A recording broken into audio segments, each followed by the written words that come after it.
Welcome to the नित्यम Bihar board. Hello नमस्कार साथियों, आप सभी को स्वागत है नित्यम बिहार बोर्ड के चैनल में। तो साथियों, आपको जैसे में पता होगा कि हमारे इस यूट्यूब चैनल से बिहार बोर्ड क्लास 10th का एक बेहतरीन तैयारी, एक बेहतरीन रणनीति के साथ कराई जा रही है, जिसमें आज की इस वीडियो में हम लोग एसएसटी के यानी सामाजिक विज्ञान के इम्पॉर्टेंट एमसीक्यू सवाल देखने वाले हैं, जो आपके 2026 एग्ज़ाम में हूबहू देखने की जो है पूरी पूरी संभावना बनती है। आप वीडियो के अंत तक बने रहेंगे, ठीक है। और आज की इस सीरीज में हम लोग 20 महत्वपूर्ण ऑब्जेक्टिव सवाल को देखने वाले हैं, और आप वीडियो के अंत में आप 20 महत्वपूर्ण सवालों में से कितना का सही जवाब देते हैं, ये वीडियो के अंत में कमेंट बॉक्स में आप जवाब देंगे। बाकी बीच बीच में जिस व्यक्ति से भी सवाल पूछा जाए वे व्यक्ति क्या करेंगे, कमेंट बॉक्स में अपनी जो है जवाब देंगे। बाकी जो नए इस चैनल से जुड़े हैं वो चैनल को सब्सक्राइब कर देंगे, वीडियो को लाइक कर देंगे, क्योंकि ये वीडियो आप ही के लिए है, ठीक है। चलिए, तो सबसे पहला सवाल आपको स्क्रीन पे नज़र आ रहा होगा, हमको बोलने की ज़रूरत नहीं है। और पहला सवाल जो है वो यही बोल रहा है कि भारतीय संविधान का निर्माण किसके द्वारा किया गया था।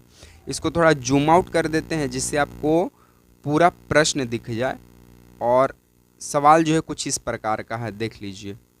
सवाल क्या है कि भारतीय संविधान का निर्माण किसके द्वारा किया गया था। संविधान सभा के द्वारा, संसद के द्वारा, सुप्रीम कोर्ट के द्वारा, या फिर ब्रिटिश सरकार के द्वारा। तो साथियों, आपने पढ़ा होगा कि जो संविधान सभा का निर्माण है वे कैबिनेट मिशन के सिफारिश पर 1946 में संविधान सभा का गठन किया जाता है, और इसी संविधान सभा के गठन से हमारा भारत का संविधान निर्माण किया जाता है। तो इस प्रश्न को आप ए के साथ जाएंगे, और ए बोले तो आत्मा, नॉट एप्पल, ठीक है। चलिए अपना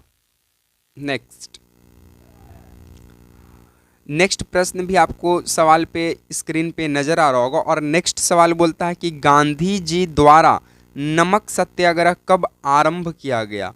1920, 1930, 1942, 1919। तो साथियों, 1920 में तो असहयोग आंदोलन चला था, 1920 से 1922 में, ठीक है। अच्छा एक सेकंड, इसको हम अच्छा से लिख देते हैं। यहाँ पे जो है साथियों आप ध्यान देंगे तो असहयोग आंदोलन चला 1920 से लेकर 1922 तक, ठीक है।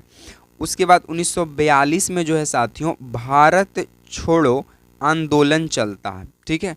और 13 अप्रैल 1919 को जालियांवाला बाग हत्याकांड होता है। तो जो बच गया ऑप्शन वही हमारा राइट आंसर होने वाला है, 1930। तो नमक सत्याग्रह का शुरुआत 1930 में किया गया था, ठीक है। नेक्स्ट हमारा प्रश्न है कि भारत में मॉनसून किस दिशा से प्रवेश करता है। उत्तर पश्चिम, दक्षिण पश्चिम सॉरी उत्तर पूर्व या दक्षिण पूर्व। तो साथियों, भारत में मॉनसून का आगमन जो है वो 1 जून को हो जाता है मालाबार केरल के तट से। और जो इसकी दिशा की बात करें तो वो है दक्षिण पश्चिम। कौन है? दक्षिण पश्चिम। तो right answer option number B के साथ जाएंगे। बी बोले तो बाभा एटॉमिक रिसर्च सेंटर। बहुदलीय व्यवस्था किस देश की विशेषता है? चीन का, अमेरिका का, भारत का, सऊदी अरब का। तो बहुदलीय व्यवस्था साथियों भारत का व्यवस्था है। तो इस प्रश्न का राइट आंसर सी हो जाएगा। सी बोले तो छत्रपति शिवाजी महाराज। भारत में पहली बार 3 स्तरीय पंचायती राज व्यवस्था का प्रारंभ कब हुआ? 1952, 1959, 1962, 1992। तो साथियों, भारत में 3 स्तरीय पंचायती राज व्यवस्था जो है ये बलवंत राय मेहता समिति के सिफारिश पर बनाया गया था, और यह जारी किया गया 1959 में, 2 अक्टूबर 1959 में। और सबसे पहले ये भारत के राजस्थान राज्य से शुरू किया जाता है। तो इस प्रश्न का राइट आंसर बी बोले तो बाभा एटॉमिक रिसर्च सेंटर के साथ जाएंगे, नॉट बी फॉर बैल और बी फॉर बैट। भारत का सबसे बड़ा राज्य क्षेत्रफल की दृष्टि से कौन सा है? तो एकदम राइट आंसर बी, जहां राज करेंगे राजस्थान। ठीक है। लोकतंत्र में सबसे महत्वपूर्ण तत्व क्या है? सेना नहीं जी, न्यायालय नहीं, राष्ट्रपति नहीं। तो लोकतंत्र में सबसे नंबर 1 पायदान पे है चुनाव कराना। अगर चुनाव होता है तो वो लोकतंत्र का एक महत्वपूर्ण तत्व माना जाएगा। भारतीय राष्ट्रीय कांग्रेस की स्थापना किसने किया? एओ ह्यूम, नेहरू, गांधी जी, वल्लभ भाई पटेल। तो 28 दिसंबर 1885 को कांग्रेस की स्थापना एओ ह्यूम के द्वारा किया जाता है। राइट आंसर ए फॉर अपना।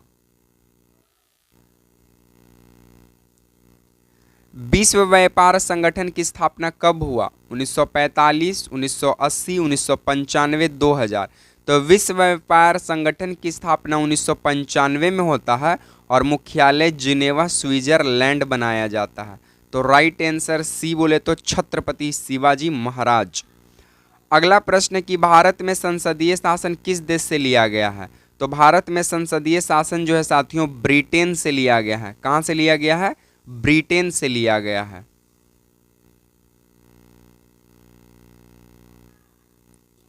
रबी फसलें की बुआई कब की जाती है? तो आप सीधे याद रखिए, रबी नाम के लड़का था और रबी को मार दिया ठंडा, और ठंडा के महीना नवंबर से दिसंबर। तो right answer B for Bhabha atomic research centre. रबी फसल ठंडा में, और रबी में गेहूं, जौ, चना, मटर। गेहूं, जौ, चना, मटर। गेहूं भी 2 अक्षर, रबी भी 2 अक्षर। खरीफ 3 अक्षर, चावल खरीफ, ये चावल भी 3 अक्षर। कृषि का मुख्य आधार क्या है? उद्योग है नहीं, संचार है नहीं, परिवहन है नहीं, तो वर्षा। कृषि का मुख्य आधार क्या है? सी फॉर छत्रपति शिवाजी महाराज, वर्षा। भारत की सबसे लंबी नदी कौन सी है? भारत की सबसे लंबी नदी गंगा। कुल लंबाई 2525 किलोमीटर है। कुल लंबाई कितना है? 2525 किलोमीटर। और बिहार में 445 किलोमीटर। ठीक है। तो राइट आंसर ए फॉर अपना।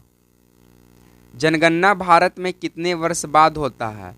15 वर्ष, 12 वर्ष, 5 वर्ष, अरे 10 वर्ष बाद होता है जनगणना।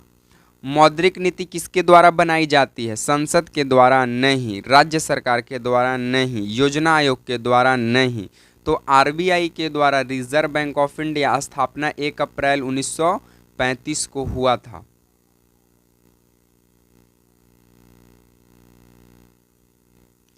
भारत का सर्वोच्च न्यायालय कहाँ स्थित है? कलकत्ता में नहीं, मुंबई में नहीं, चेन्नई में नहीं, तो right answer B for Bhabha atomic research centre, Delhi में है। सुभाष चंद्र बोस ने जय हिंद का नारा आजाद हिंद फौज से दिया था। तो राइट आंसर बी होगा। पृथ्वी की कुल सतह का कितना % भाग जल से ढका है? 51, 61, 81, 71। तो right answer 71, C for Chhatrapati Shivaji Maharaj. और 29% भूमि से ढका हुआ है, जमीन से है। एक ही साथ 2 प्रश्न। भारत में सबसे बड़ा बांध? तो भारत में सबसे बड़ा टिहरी बांध भागीरथी नदी पर उत्तराखंड में। लंबा बांध महानदी उड़ीसा में हीराकुंड बांध। तो राइट आंसर सी। अंतिम सवाल साथियों, ग्लोबलाइजेशन का मुख्य उद्देश्य क्या है? युद्ध को बढ़ावा देना? ना रे बाबा। दुनिया को एक बाजार बनाना? He is the right. गरीबी बढ़ाना? नहीं। सभी सीमाओं को समाप्त करना? नहीं। तो क्या होगा? तो ग्लोबलाइजेशन का उद्देश्य होता है दुनिया को एक बाजार बनाना। जो एक देश है और जो पूरा देश है उस सब को, अर्थव्यवस्था को एक जगह पर लाकर रख देना। तो right answer B for Bhabha atomic research centre. तो साथियों आज को हम वीडियो को यहीं पे विराम देंगे। हाँ, हमको पूरा उम्मीद है कि आप 20 महत्वपूर्ण सवालों में से कहीं ना कहीं 15 तो सही जवाब दिए होंगे। और जिन भी साथियों का 15 राइट आंसर है वो बिहार बोर्ड के लिए बेस्ट लड़का है, अचीव कर लेगा अपना गोल। लेकिन इससे डाउन है तो उसका कम चांस है। वीडियो पसंद आया तो लाइक कीजिए, शेयर कीजिए, चैनल को सब्सक्राइब कीजिए। मिलेंगे नेक्स्ट में विज्ञान के साथ या फिर हिंदी के साथ।